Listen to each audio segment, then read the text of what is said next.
ಮಾನ್ಯ ಸಭಾಪತಿಗಳೇ, ಅವಕಾಶಕ್ಕಾಗಿ ಧನ್ಯವಾದಗಳು.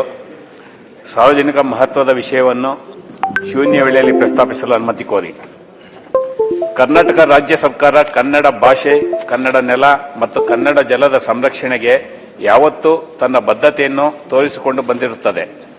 ಕರ್ನಾಟಕದಲ್ಲಿ ಕನ್ನಡದ ರಕ್ಷಣೆಗೆ ಕೆಲಸ ಮಾಡುವ ಸಂಘ ಸಂಸ್ಥೆಗಳಿಗೆ ಬೆಂಬಲಿಸುವ, ಸ್ಫೂರ್ತಿ ನೀಡುವ, ಜೊತೆಯಲ್ಲಿ ಕೆಲಸ ಮಾಡುವ ಕಾರ್ಯವನ್ನು ಕರ್ನಾಟಕ ರಾಜ್ಯ ಸರ್ಕಾರ ಮಾಡಿಕೊಂಡು ಬಂದಿರುತ್ತದೆ. ಅನೇಕ ಚಳವಳಿಗಾರರ ಹೋರಾಟದ ಪ್ರತಿಫಲದಿಂದ ಕರ್ನಾಟಕ ಏಕೀಕರಣದ ಮೂಲಕ ವಿಶಾಲ ಕರ್ನಾಟಕ ರಾಜ್ಯವನ್ನು ಸ್ಥಾಪನೆ ಮಾಡಲಾಗಿರುತ್ತದೆ.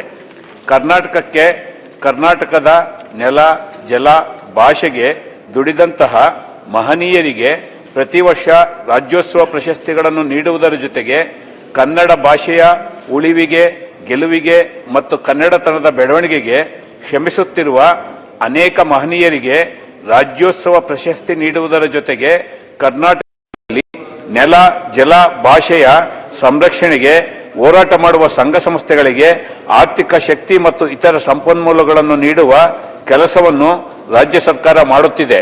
ಆದರೆ ಕರ್ನಾಟಕದಲ್ಲಿ ವಾಟಾಳ್ ನಾಗರಾಜ್ ಅವರ ಸಹಿತವಾಗಿ ಅನೇಕ ಮಹನೀಯರಿಗೆ ಇಲ್ಲಿಯವರೆಗೆ ರಾಜ್ಯೋತ್ಸವ ಪ್ರಶಸ್ತಿಗಳನ್ನು ನೀಡಿರುವುದಿಲ್ಲ. ಕರ್ನಾಟಕದಲ್ಲಿ ವಾಟಾಳ್ ನಾಗರಾಜ್ ಅವರ ಸಹಿತವಾಗಿ ಅನೇಕ ಮಹನೀಯರಿಗೆ ಇಲ್ಲಿಯವರೆಗೆ ರಾಜ್ಯೋತ್ಸವ ಪ್ರಶಸ್ತಿಗಳನ್ನು ನೀಡಿರುವುದಿಲ್ಲ. ಅಲ್ಲದೆ ಕರ್ನಾಟಕಕ್ಕೆ ದುಡಿಯುತ್ತಿರುವ ಅನೇಕ ಸಂಘ ಸಂಸ್ಥೆಗಳಿಗೆ ನಿವೇಶನ, ಸ್ಥಳ ಅಥವಾ ಜಮೀನು ಮಂಜೂರು ಮಾಡಿರುವುದಿಲ್ಲ. ಕರ್ನಾಟಕದಲ್ಲಿ ನೆಲ, ಜಲ ಮತ್ತು ಭಾಷೆಯ ಸಂರಕ್ಷಣೆಗೆ ಹೋರಾಟ ಮಾಡಿದ ಕನ್ನಡ ಚಳುವಳಿಗಾರರ ಮೇಲೆ ಮತ್ತು ಕನ್ನಡ ಸಂಘ ಸಂಸ್ಥೆಯ ಪದಾಧಿಕಾರಿಗಳ ಮೇಲೆ ರಾಜ್ಯದಲ್ಲಿ ಅನೇಕ ಕ್ರಿಮಿನಲ್ ಪ್ರಕರಣಗಳನ್ನು ದಾಖಲು ಮಾಡಲಾಗಿರುತ್ತದೆ. ಅಂತಹ ಪ್ರಕರಣಗಳನ್ನು ಕ್ಯಾಬಿನೆಟ್ ತೀರ್ಮಾನದ ಮೂಲಕ ರಾಜ್ಯ ಸರ್ಕಾರವು ವಾಪಸ್ಸು ಪಡೆಯುವುದು ಸಕಾಲಿಕವಾಗಿರುತ್ತದೆ. ಆದುದರಿಂದ ರಾಜ್ಯ ಸರ್ಕಾರವು ಕರ್ನಾಟಕದ ನೆಲ, ಜಲ, ಭಾಷೆಯ ಸಂರಕ್ಷಣೆಯ ಹಿನ್ನೆಲೆಯಲ್ಲಿ ರಾಜ್ಯಕ್ಕೆ ಕೊಡುಗೆ ನೀಡಿರುವ ಮಹನೀಯರನ್ನು ಗುರುತಿಸಿ ಅವರಿಗೆ ರಾಜ್ಯೋತ್ಸವ ಪ್ರಶಸ್ತಿ ನೀಡುವುದರ ಜೊತೆಗೆ ಕರ್ನಾಟಕದ ಪರವಾಗಿ ಹೋರಾಟ ಮಾಡುತ್ತಿರುವ, ಧ್ವನಿ ಎತ್ತಿರುವ ಸಂಘ ಸಂಸ್ಥೆಗಳಿಗೆ ನಿವೇಶನಗಳನ್ನು ಮತ್ತು ಜಮೀನುಗಳನ್ನು ನೀಡಬೇಕಾಗಿ ಸಾರ್ವಜನಿಕ ಹಿತದೃಷ್ಟಿಯಿಂದ ಮನವಿ ಮಾಡುತ್ತೇನೆ. ಈ ಕುರಿತು ಅನೇಕ ಮಾಧ್ಯಮಗಳಲ್ಲಿ ನಿರಂತರವಾಗಿ ವರದಿಗಳು ಬರುತ್ತಿದ್ದು, ರಾಜ್ಯ ಸರ್ಕಾರವು ಇದನ್ನು ಆದ್ಯತೆಯ ಮೇಲೆ ಪರಿಗಣಿಸಬೇಕಾಗಿರುತ್ತದೆ. ಆದ ಕಾರಣ ರಾಜ್ಯ ಸರ್ಕಾರದ ಕನ್ನಡ ಮತ್ತು ಸಂಸ್ಕೃತಿ ಇಲಾಖೆಯ ಮುಖಾಂತರ ಇಂತಹ ಮಹನೀಯರಿಗೆ ಮತ್ತು ಸಂಘ ಸಂಸ್ಥೆಗಳಿಗೆ ರಾಜ್ಯ ಸರ್ಕಾರ ಗೌರವ ಸಲ್ಲಿಕೆ ಮಾಡಲು ನಾನು ಈ ಸದನದ ಮೂಲಕ ಶೂನ್ಯ ವೇಳೆಯಲ್ಲಿ ರಾಜ್ಯ ಸರ್ಕಾರವನ್ನು ಒತ್ತಾಯಿಸುತ್ತೇನೆ.